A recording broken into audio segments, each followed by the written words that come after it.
Estamos con Alejandro Guyot, quien recientemente acaba de sacar su primer disco solista titulado La guerra es adentro. ¿Cómo estás, Alejandro? Hola Rodrigo, ¿qué tal? ¿Cómo te va? Bien, bien, muy contento de compartir esta publicación con ustedes. Mirá, para mí este es mi primer disco solista, entonces es toda una novedad, si bien yo ya había grabado eh, discos en colaboración con otros solistas. La Guerra es Adentro es un disco en el que fueron fundamentales un montón de personas. Por ejemplo, uno de los más importantes, si no el más importante, fue Julio Martínez, que es el productor del disco. El productor del disco era alumno mío de canto, había venido eh, a estudiar un poco de canto tango. Y él, de entrada, cuando yo le conté que tenía una colección de canciones inéditas, de milongas, me propuso venirse con la computadora, con los micrófonos a mi estudio, a mi casa, y empezar a maquetear algún que otro tema. Eh, Desde ese momento se cargó toda la grabación, toda la producción artística del disco y muchísimo más, digo. Fue el que grabó, el que editó una serie de laburos que le llevaron años a Julio. Así que es el gran nombre de este disco junto, digo, con mi laburo, ¿no? Como compositor y letrista. Y bueno, y hay un montón de músicos y músicas invitados en este disco. Es como una especie de Dream Team, me gusta a mí llamarlo, eh, de músicos que provienen de distintas vertientes musicales, eh, como el jazz, Esteban Seckman, el rock, Juan Pablo Fernández, etcétera, etcétera. La verdad que hay mucha gente tocando y la verdad que para mí es un alegrón poder compartirlo con ustedes. Fue como un pequeño asado de cumpleaños grabar este disco, digo la verdad. Redoble antiguos tambores, milonga que el barro tapó. Si cayó el dolor que me nombra. Se habla de un tango del siglo XXI, hay algo de música latinoamericana en alguna de las canciones, un poco de jazz, pero hay sintetizadores también. ¿Qué podés decirnos al respecto de los colores musicales y también un poquito de las letras con las que nos podemos encontrar en este álbum?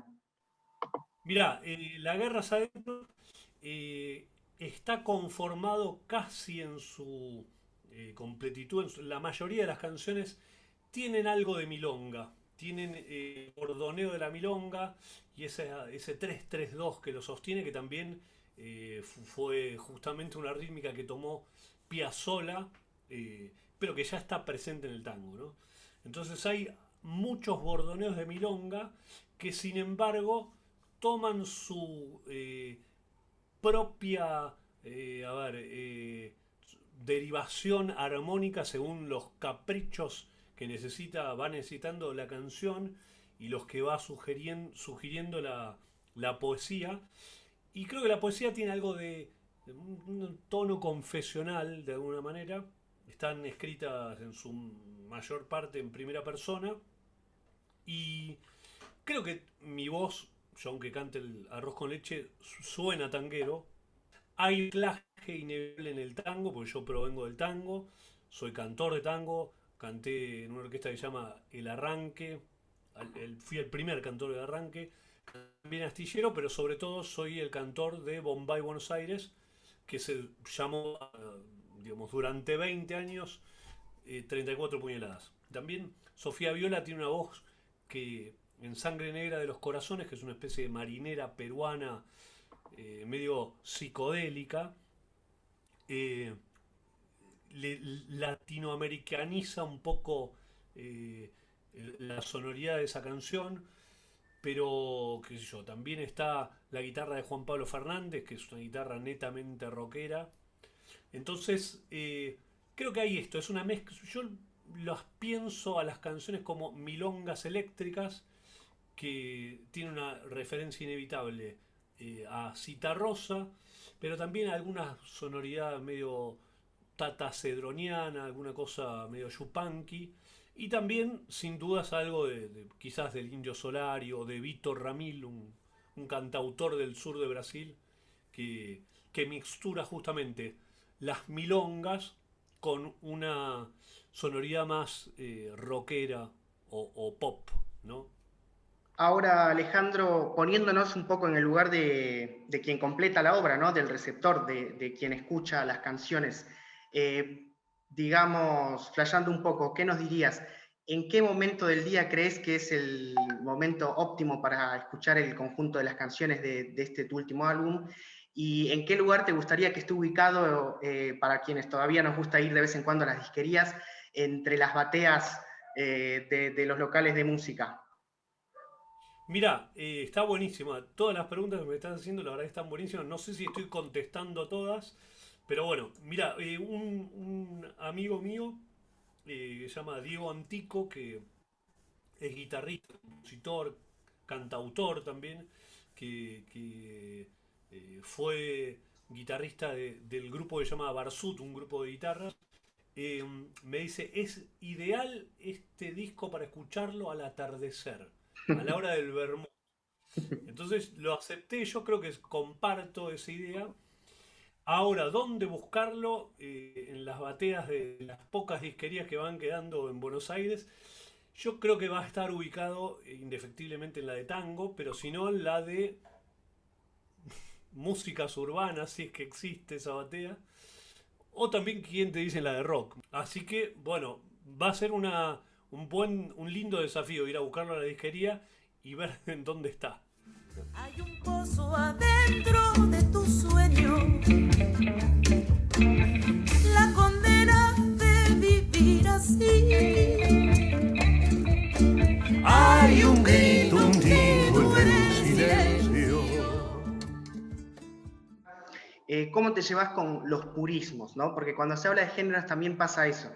Está el rockero que dice, no, pero poner un bandoneón, eso no es rock, o al revés, el tanguero de vieja cepa que te dice, no, ¿cómo vas a poner un sintetizador? ¿Cómo te llevas con el purismo teniendo en cuenta que hablabas esta dificultad de catalogar tu disco? Para mí es una reflexión constante, porque por un lado, yo soy docente de la EMPA, de la Escuela de Música Popular de Avellaneda, en donde yo soy uno de los docentes de la cátedra Canto Tango.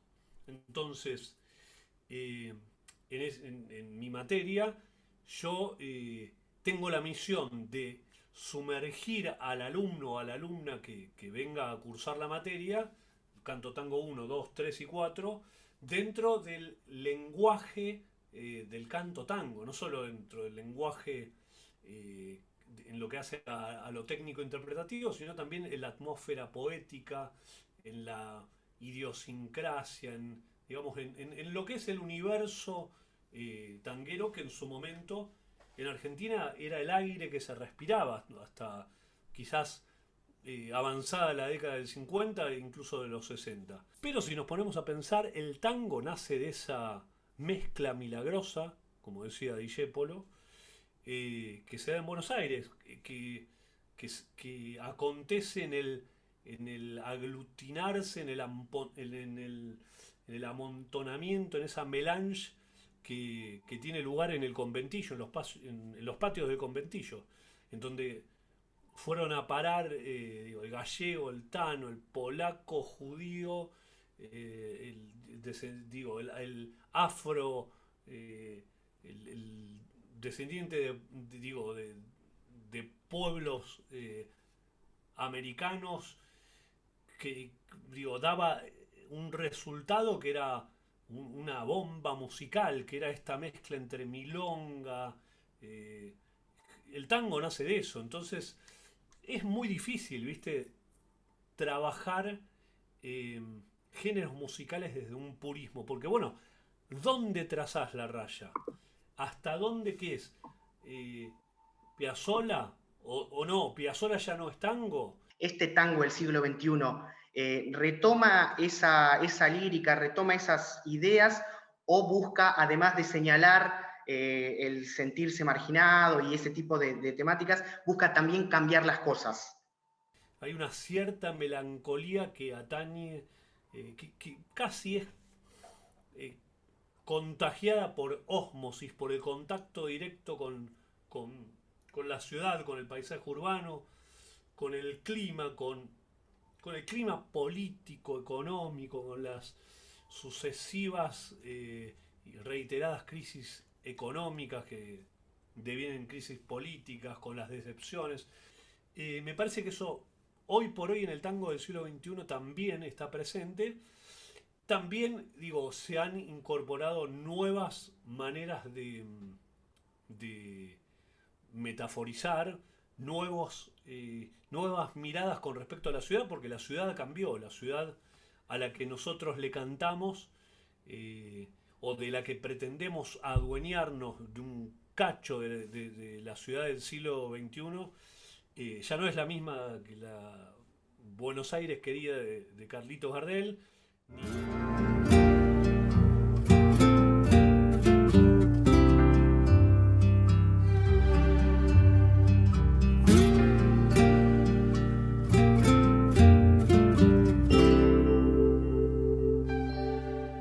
Con respecto a qué planes tienen con tu equipo, con tus compañeros, de darle vida a estas canciones. ¿Están pensando en algún streaming? Sabemos que es difícil salir a tocar, que cada vez hay menos lugares, ya desde antes de la pandemia.